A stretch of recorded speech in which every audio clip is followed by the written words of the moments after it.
मैं मोहम्मद रिजवान शहजाद एक नई वीडियो के साथ आपकी खिदमत में हाज़िर हूँ।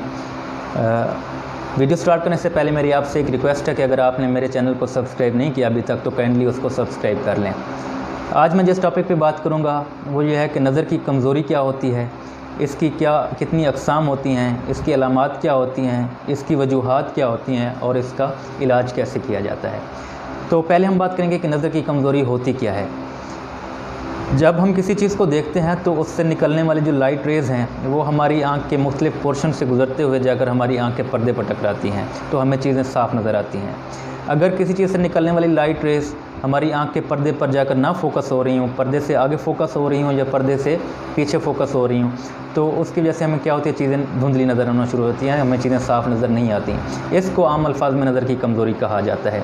अब ये होती क्या है, इसकी मुख्तलिफ़ थ्योरीज़ हैं, लेकिन दो मैं आपको बताऊँगा कि जो हमारी जैसे हमारी आँख बॉडी की डेवलपमेंट हो रही होती है या जो ग्रोथ हो रही होती है, इसी तरह हमारी आँख की भी ग्रोथ होती है।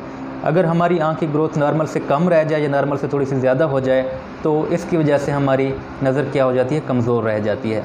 और जो दूसरी मेन वजह यह है कि जो जैसे हमारा एक मीडिया है वो लाइट रेज़ को फोकस करता है पर्दे के ऊपर, अगर यही मीडिया लाइट रेज़ को पर्दे पर फोकस ना कर रहा हो या उसमें कोई एबनॉर्मलिटी हो या उसमें कोई कमी हो तो उसकी वजह से भी नज़र की कमज़ोरी होती है। तो ये दो मीडिया मेन जो दो मीडिया हैं वो मैं आपको बताऊँगा। हमारी आँख की जो काली पुतली आपको नज़र आ रही है ये लाइट रेज़ को ज़्यादा से ज़्यादा फोकस करता है, और इसके अलावा जो हमारी आँख का लेंस है, जो शीशा है आँख के अंदर, वो भी लाइट रेज़ को फोकस करता है पर्दे के ऊपर। इन दोनों में कोई मसला हो सकता है या कोई एबनॉर्मलिटी हो सकती है तो हमारी नज़र की कमज़ोरी होती है। अब इसकी अलामात क्या हैं? इसकी अलामात में जो मेन वजह तो एक कॉमन सी है कि हमें जो चीज़ें हैं वो साफ़ नज़र नहीं आएंगी, धुंधली नज़र आएंगी, या फिर हमें ज़्यादा से ज़्यादा सर में दर्द रहेगा। हमारी अगर सर में दर्द हो रही हो हमें तो हमें एक दफ़ा अपनी नज़र लाजमी चेक करवानी चाहिए। और दूसरी हमारी आंखों से पानी का बहना, जब हम किसी चीज़ को फोकस करते हैं, किसी चीज़ को देखते हैं तो हमारी आंखों से पानी बहता है, तो ये भी नज़र की कमज़ोरी की एक वजह हो सकती है। जो ज़्यादा से ज़्यादा आंखों को रब करना, तो इसकी वजह ये भी नज़र की कमज़ोरी की एक वजह हो सकती है। नज़र की कमज़ोरी की अक़साम कितनी हैं मैं आपको आसान अल्फाज में समझाऊंगा, इसको ज़्यादा डिटेल में इसकी नहीं जाऊंगा। इसकी जो पहली किस्म है वो उसको हम कहते हैं करीब नज़री, या इसको मायोपिया भी कहते हैं। करीब नज़री में क्या होता है कि हमें जो करीब की चीज़ें हैं वो साफ़ नज़र आ रही होती हैं और जो दूर की चीज़ें हैं वो धुंधली नज़र आ रही होती हैं। और इसमें जो हमारी, जैसे मैंने आपको इसकी वजूहात बताई थी कि जो हमारी आँख की ग्रोथ है वो नॉर्मल से थोड़ी सी ज़्यादा होती है, यानी कि फिर इसके नॉर्मल से ज़्यादा ग्रोथ होने की वजह से जो लाइट रेज़ हैं वो रेटिना के या हमारी आँख के पर्दे के आगे फोकस हो रही हैं, पर्दे के ऊपर फोकस नहीं हो रही होती। जो दूसरी किस्म है इसकी वो बाइद नज़री है, या इसको हैपरोपिया कहते हैं। बाइद नज़री में हमें दूर की चीज़ें तो साफ़ नज़र आती हैं, लेकिन जो करीब की चीज़ें हैं ख़ास डिस्टेंस पे वो धुंधली नज़र आती हैं।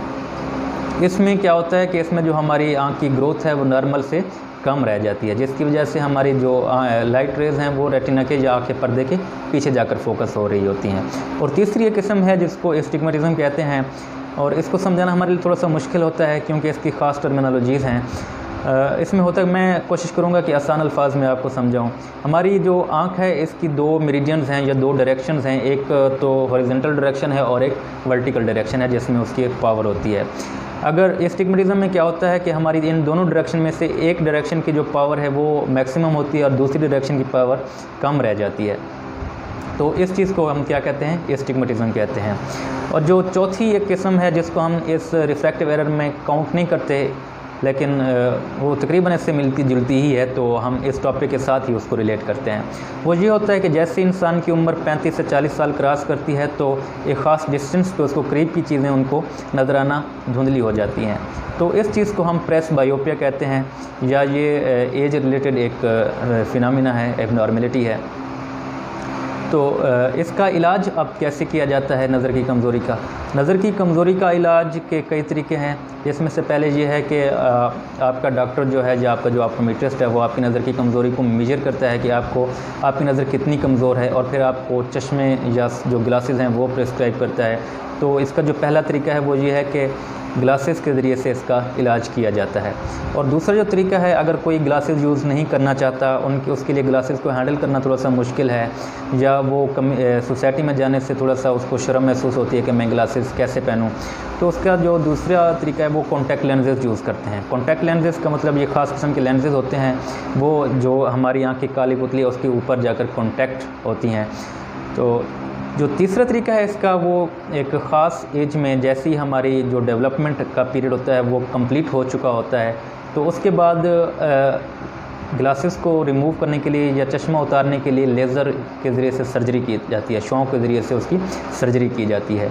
तो उस शौक के ज़रिए से सर्जरी का प्रोसेस क्या होता है कि उस हमारी आँख के अंदर जो भी अबनॉर्मलिटी होती है, जिसकी वजह से चश्मे का नंबर आ रहा होता है, जो नज़र कमज़ोर हुई होती है, तो उसको ठीक किया जाता है।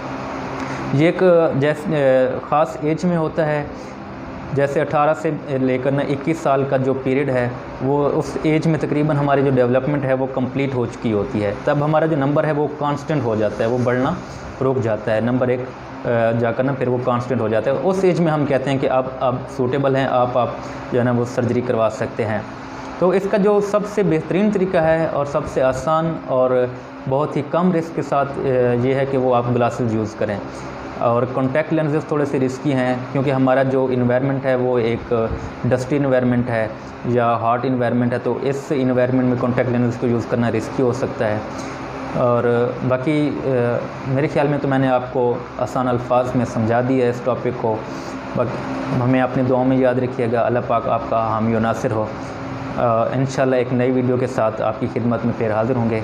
अल्लाह पाक आपको खुश व खुर्रम रखे। थैंक यू, शुक्रिया, अल्लाह हाफ़िज़।